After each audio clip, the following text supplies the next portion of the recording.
Hey guys, Mark Angelo here. Hope you guys are doing well. I'm speechless as of late, a lot, due to all the things that are happening. And it seems like we just can't seem to get out of this funk that humanity's in. I know that negativity breeds negativity, and you have to agree. There's a lot of negativity out there. People are angry, people are spewing conspiracies, people are just fed up, period. I see what's going on in Minneapolis, and my heart breaks because this is nothing new. We know that these events have taken place throughout.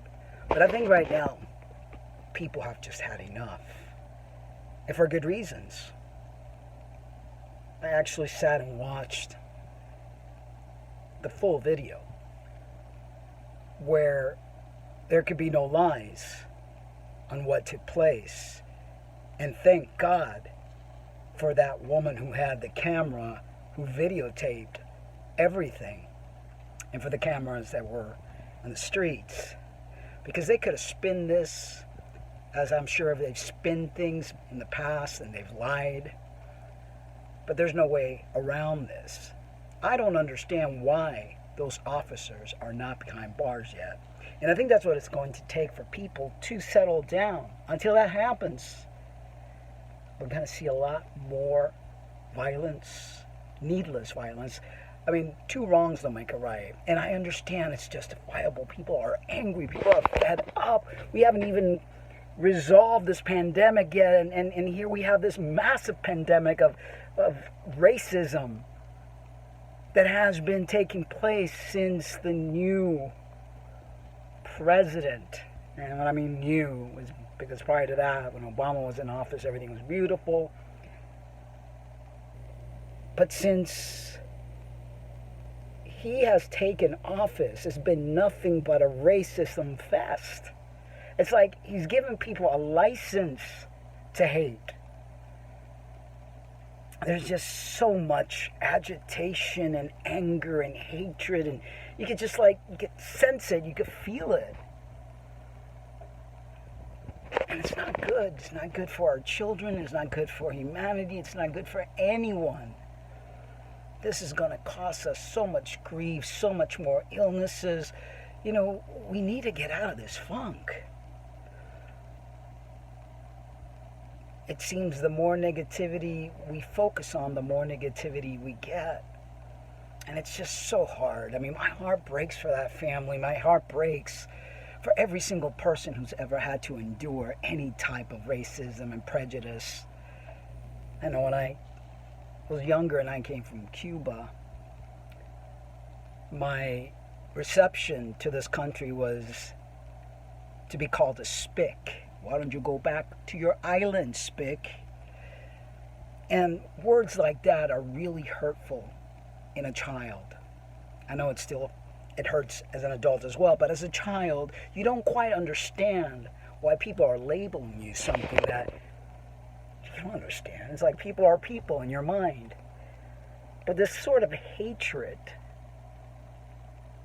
follows you from a very young age. If you have a different skin color, if you have a different way of speaking, if you look different. And that's just so bad and so wrong on all levels. It's 2020. We should be uniting. We should be together. We should be coexisting. We should be making our lives a lot easier. But instead, we have what we have.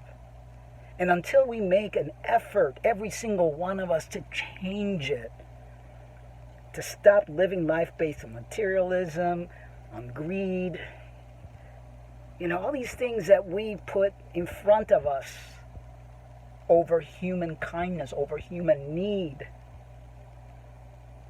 is only going to destroy us further. I mean, I don't understand why people don't get this. It's karma.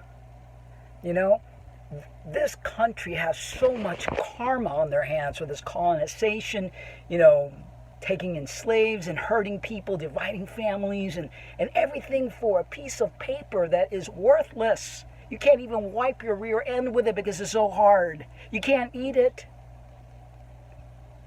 Yet people continue to crave things, to want things.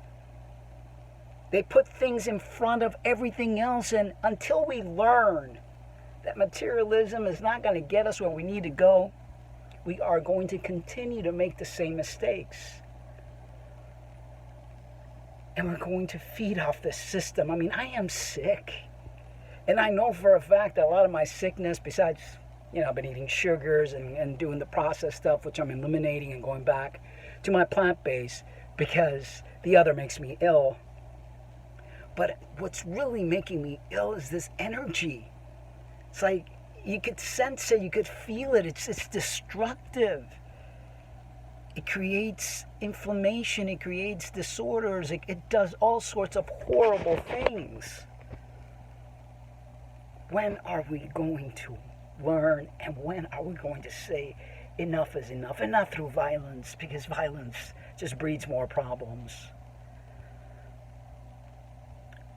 But by saying we're not going to feed into the system anymore, by placing emphasis and visualization on the kind of world that you want to see.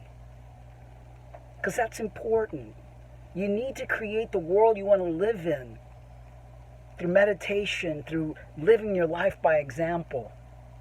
It's important, folks. We can't go on this way. Anyway, love you guys. But remember to always love yourselves too. And that includes every part of you. Be well.